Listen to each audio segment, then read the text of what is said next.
El testamento de barro. Dicen que las historias que se murmuran al pie de la lumbre se hacen más verdaderas con cada invierno.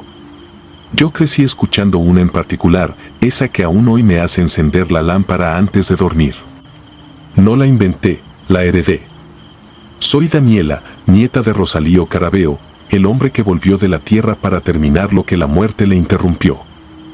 La contaré como me la transmitió mi padre, con la misma cadencia pausada y el mismo escalofrío que le crispaba los dedos cada vez que rozaba el borde de su taza de café. Corría 1956 en el Alamito, un caserío montañoso perdido entre los pinos del norte de Chihuahua. Por entonces, mi abuelo rondaba los 70 y pico, edad incierta porque en el rancho pocos sabían con exactitud el día en que nacieron. Decían que la piel de Rosalío parecía cuero vieja, curtida, cuarteada por el viento y el sol.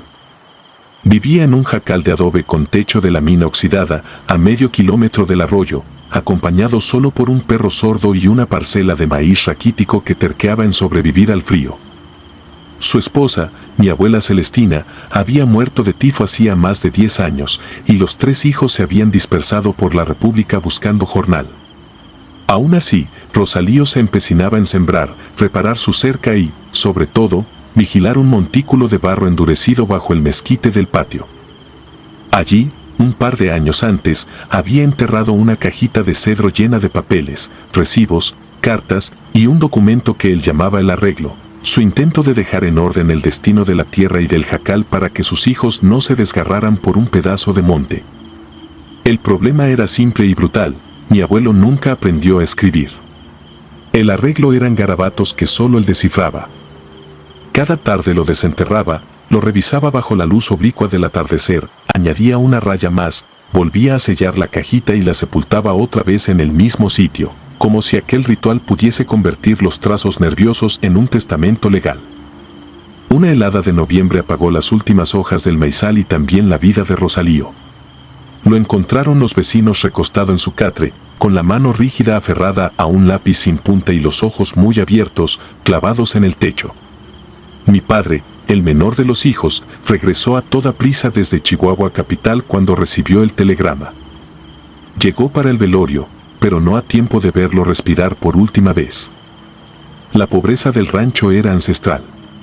Aunque los vecinos hicieron vaquita, apenas alcanzó para comprar un ataúd de tabla rústica y una cruz sencilla de ocote. No hubo misa formal, solo un rosario apresurado antes de que la noche engullera el sendero hacia el panteón. 3 hombres sostuvieron el cajón, otros 2 alumbraron con candiles petróleros las tumbas torcidas y cubiertas de musgo. El viento ululaba sobre las losas como si entonara un responsorio sin palabras. Enterraron a Rosalío junto a Celestina, clavaron la cruz y regresaron a sus chozas acurrucados en los serapes. Mi padre se quedó en el jacal esa noche para cuidar las pocas pertenencias, un baúl de ropa, la silla mecedora carcomida y, por supuesto, el montículo de barro que escondía la cajita. No se fiaba de los curiosos ni de los forasteros que husmeaban cuando corría el rumor de que un difunto había enterrado cosas de valor. En cuanto el último gallo enmudeció y la madrugada se espesó como brea, algo distinto respiró dentro de la casa. Mi padre lo describía así: el aire se puso pesado, como si el humo de un fogón se quedara atrapado sin haber fuego. Percibió un olor agresivo a tierra recién abierta, esa mezcla de raíz húmeda y hierro viejo que uno huele cuando arranca un árbol del suelo. Entonces escuchó pasos, no firmes, sino arrastrados, un desliz que raspaba el piso de tierra compactada, avanzando desde la puerta principal hasta detenerse justo detrás de él. No se atrevió a voltear. Juraba que, con el rabillo del ojo, alcanzó a ver un bulto informe cubierto de polvo.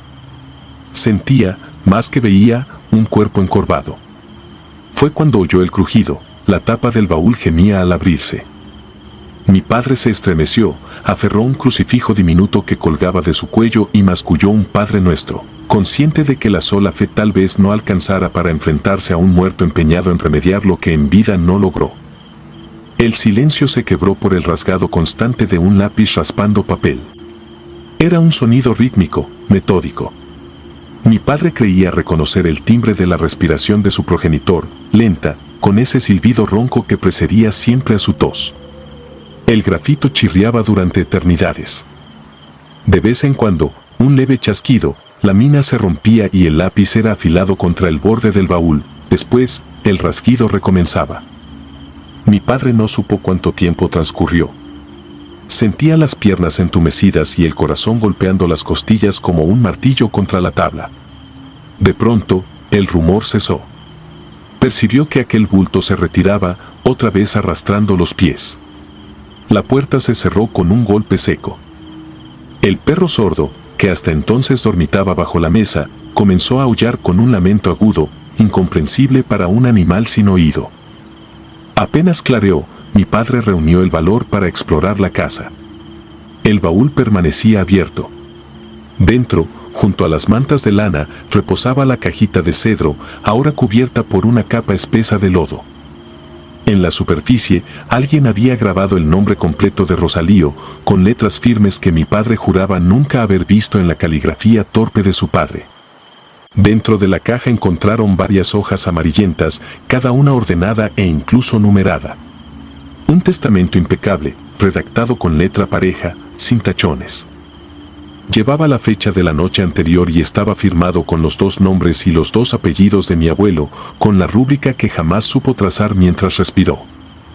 El documento distribuía la tierra en partes iguales, dejaba el jacal a mi padre, nombraba albacea a un tío lejano y reservaba 100 varas de monte para uso comunal, para que nadie pase hambre mientras existan manos que quieran sembrar. Todo perfectamente detallado, hasta el deslinde con los linderos y los mojones exactos.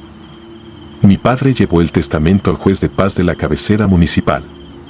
El hombre lo leyó con el ceño fruncido y los labios estrechos. Sabía que Rosalío era analfabeto. Dudó, preguntó, y finalmente decidió convalidar la firma después de verificar los linderos con los vecinos. Nadie se opuso. Al contrario, hubo quienes aseguraron haber visto aquella madrugada una silueta encorvada desplazarse por el callejón que lleva al panteón, enfundada en la misma manta mortuoria, dejando un reguero de polvo húmedo.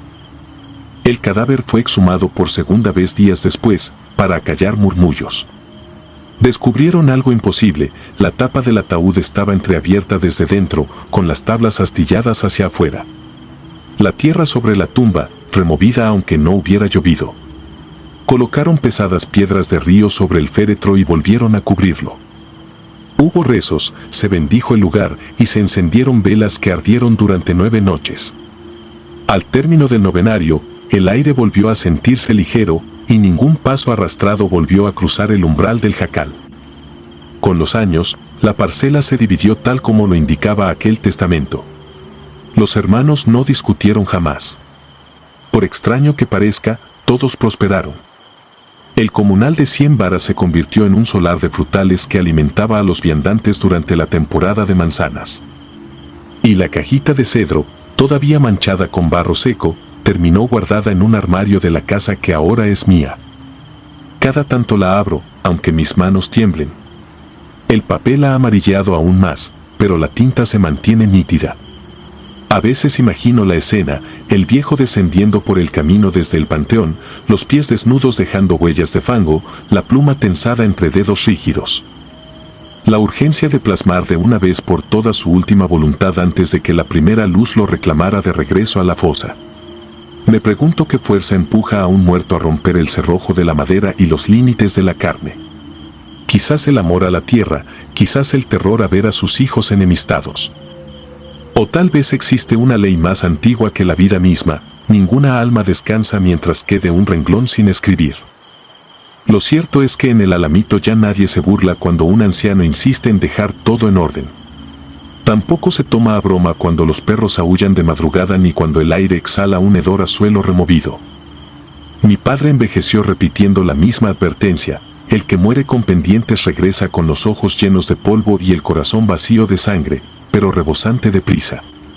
Murió hace 3 inviernos y cada anochecer reviso sus papeles, buscando tachones o frases inconclusas.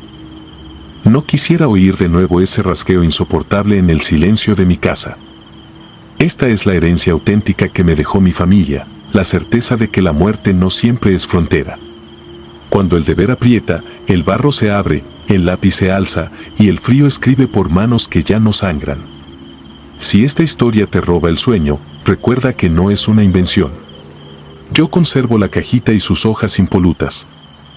El testamento de barro sigue reposando bajo llave, pero el eco de aquel lápiz se desliza cada tanto en el silencio, como si alguien, o algo, aguardara el momento de añadir un último renglón.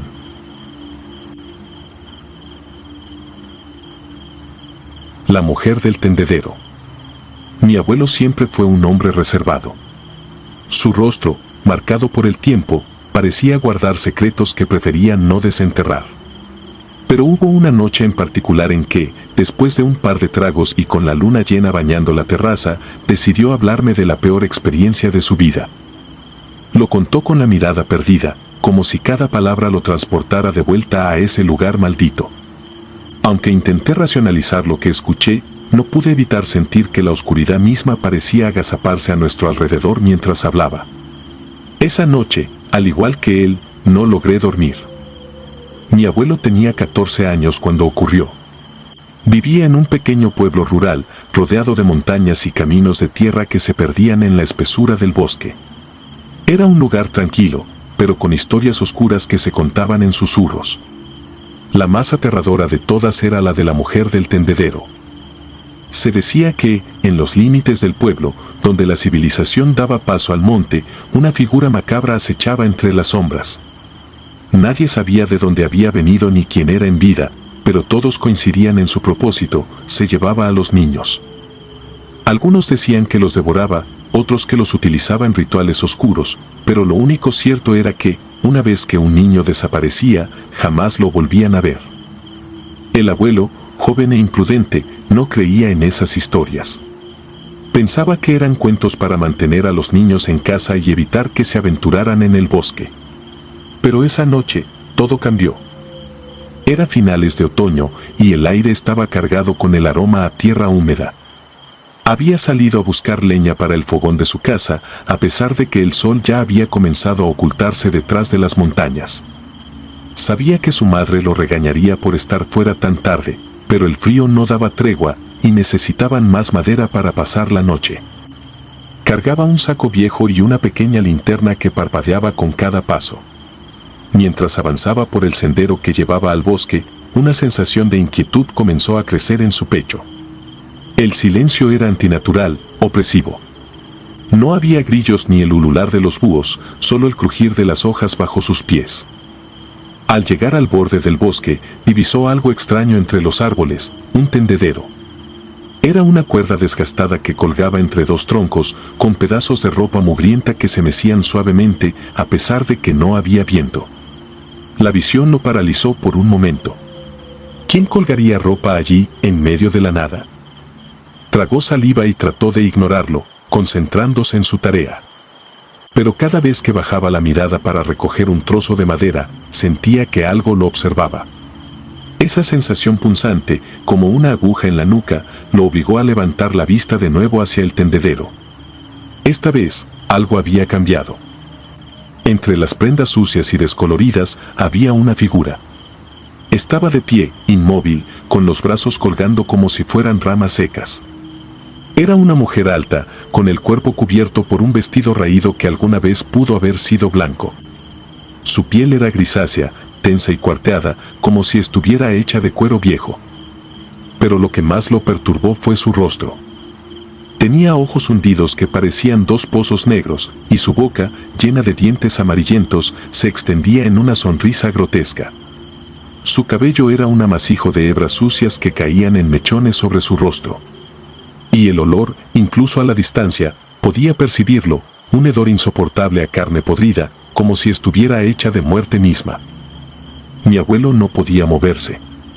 Estaba atrapado en su mirada, en ese abismo que parecían ser sus ojos. No recordaba haber sentido un miedo tan visceral en toda su vida. La mujer levantó un brazo, delgado y huesudo, y señaló algo detrás de él. Giró la cabeza lentamente, con el corazón a punto de estallar. Al principio no vio nada, solo el sendero oscuro por el que había venido. Pero entonces lo escuchó, un susurro, bajo y gutural, como si el bosque mismo le hablara. Se dio la vuelta de golpe, pero la mujer ya no estaba junto al tendedero. Su figura ahora se encontraba mucho más cerca, avanzando hacia él con movimientos torpes pero rápidos, como si sus articulaciones estuvieran rotas. Soltó el saco de madera y corrió. Sentía como el aire helado quemaba sus pulmones, pero no se atrevía a mirar atrás. Los susurros lo seguían, transformándose en risas roncas que resonaban entre los árboles. Era como si el bosque estuviera vivo, burlándose de su desesperación. Cuando finalmente alcanzó el borde del bosque, tropezó y cayó de rodillas. Giró la cabeza por instinto y, en ese momento, la vio una última vez. Estaba de pie al borde de las sombras, mirando con esos ojos vacíos y la sonrisa deformada. Parecía disfrutar de su miedo, como un depredador que juega con su presa. El abuelo no recordaba cómo llegó a casa esa noche. Solo sabía que había corrido hasta que sus piernas no pudieron más. Su madre lo encontró en la puerta, pálido y temblando, incapaz de hablar. Pasaron días antes de que pudiera contar lo que había visto, pero cuando lo hizo, sus palabras fueron recibidas con incredulidad. Sin embargo, no fue el único que vio a la mujer del tendedero. Con el tiempo, más niños comenzaron a hablar de ella, describiéndola con detalles aterradoramente similares. Algunos incluso aseguraban haberla visto cargando pequeños bultos en su espalda, como si fueran cuerpos envueltos en tela. Las desapariciones continuaron. A veces, en las noches más oscuras, los habitantes del pueblo decían escuchar risas y susurros provenientes del bosque. Nadie se atrevía a salir después del atardecer y las pocas veces que alguien lo hacía, lo encontraban al día siguiente, perdido o, en el peor de los casos, nunca lo volvían a encontrar. Mi abuelo nunca volvió a acercarse al bosque. Cada vez que recordaba esa noche, podía sentir el olor a putrefacción y ver esos ojos negros mirándolo desde la oscuridad. Decía que, aunque nunca más la vio, siempre sentía que estaba cerca, observándolo, esperando. Al terminar de contarme su historia, me miró con seriedad. No salgas de noche, hijo. Y si alguna vez ves un tendedero donde no debería haber uno, corre. Porque ella todavía está ahí, buscando. Esa noche, mientras intentaba dormir, sentí un extraño escalofrío. Me levanté y miré por la ventana, esperando convencerme de que solo eran supersticiones. Pero el corazón me dio un vuelco cuando, en la distancia, entre las sombras de los árboles, vi algo que no debería estar ahí, un tendedero que se balanceaba suavemente, como si una mano invisible lo moviera. Y entonces, percibí el olor.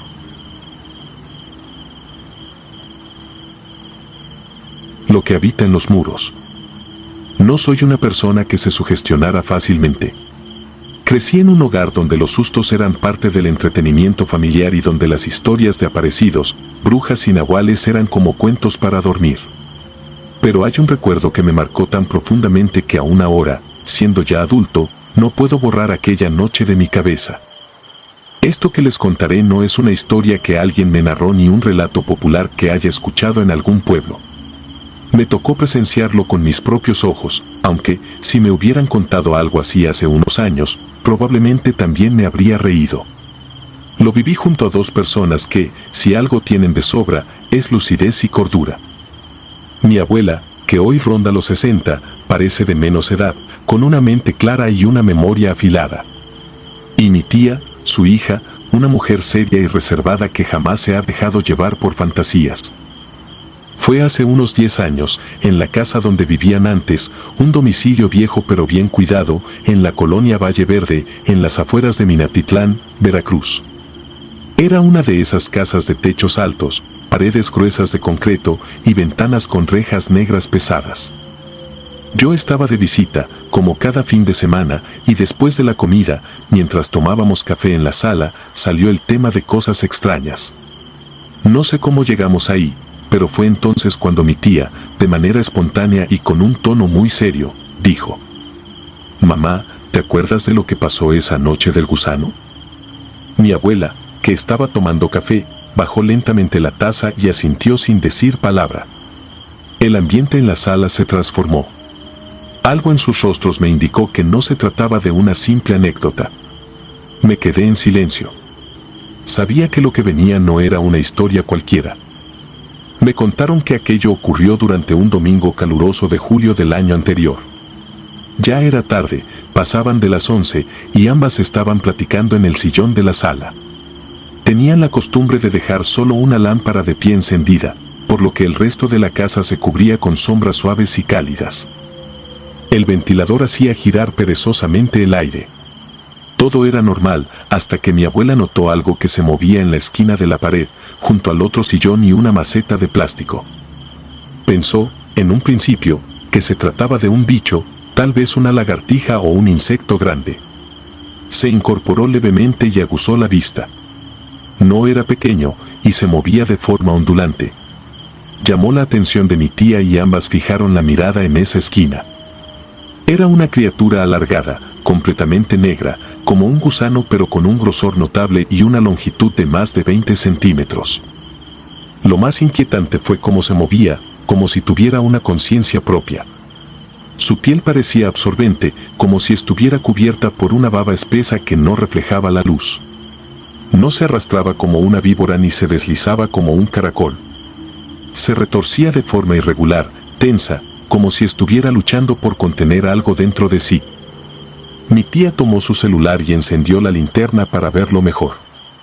En cuanto el haz de luz lo alcanzó, la criatura reaccionó de inmediato, se irguió como una cobra, en una posición casi imposible para un gusano o una víbora, y permaneció inmóvil, mirando, si es que podía mirar, en dirección a ellas.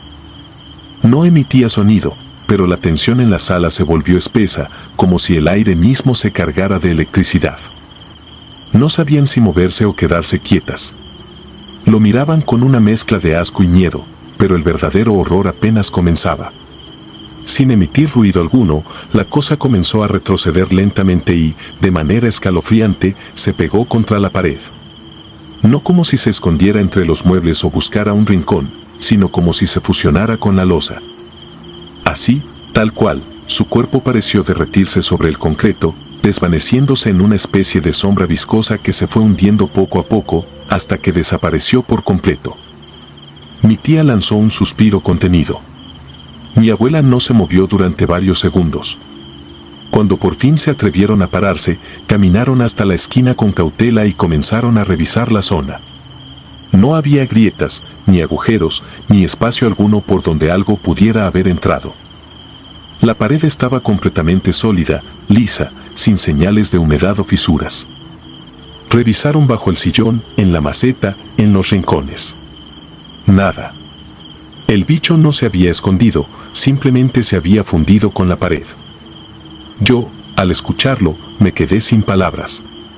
Esa noche, mientras trataba de dormir en el cuarto de visitas, no podía dejar de pensar en lo que me habían contado. No podía imaginar cómo una criatura semejante podría existir. Pero eso no fue lo peor. Lo peor vino semanas después, cuando algo similar me ocurrió a mí. Había quedado de cuidar la casa mientras mi tía y mi abuela viajaban a ver a unos familiares. Me quedé solo, y al tercer día de estar ahí, poco después de la medianoche, empecé a escuchar un golpeteo suave, como si algo húmedo cayera rítmicamente en el piso. Pensé que era una gotera, pero al revisar el techo, no encontré nada. Entonces lo vi. Allí estaba, en la misma esquina que ellas me habían mencionado. Una figura negra, más grande de lo que había imaginado, estaba alzándose lentamente. Era como un gusano enorme, con una textura parecida al alquitrán, y se movía de forma antinatural, casi como si flotara sin dejar de tocar el suelo. No tenía ojos, ni boca, ni patas, pero me daba la impresión de que estaba consciente de mi presencia. El miedo que sentí fue inmediato y paralizante. No me atreví a gritar. Sentía un hormigueo en todo el cuerpo, como si mis órganos estuvieran al borde del colapso. Me quedé quieto, esperando a que desapareciera o a que se acercara. No pasó ni un minuto antes de que comenzara a retroceder, exactamente igual que como me lo habían descrito, pegándose a la pared y desvaneciéndose como tinta absorbida por una esponja. Se fundió con el concreto y dejó atrás solo una mancha negra que, al acercarme, desapareció como si nunca hubiera estado ahí. Al día siguiente me fui. No pude soportar otra noche en esa casa. Lo que sea que habita en esas paredes no pertenece a este mundo. No sé si fue algo que se quedó ahí atrapado, una entidad, una malformación de lo natural o una especie que aún no conocemos. Lo único que sé es que existe y que no soy el único que lo ha visto.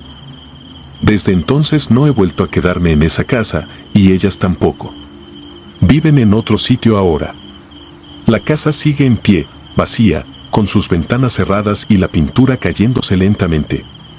A veces paso por ahí solo para comprobar que sigue intacta. Pero nunca me atrevo a acercarme demasiado. Quizá hay cosas que nunca debemos intentar entender.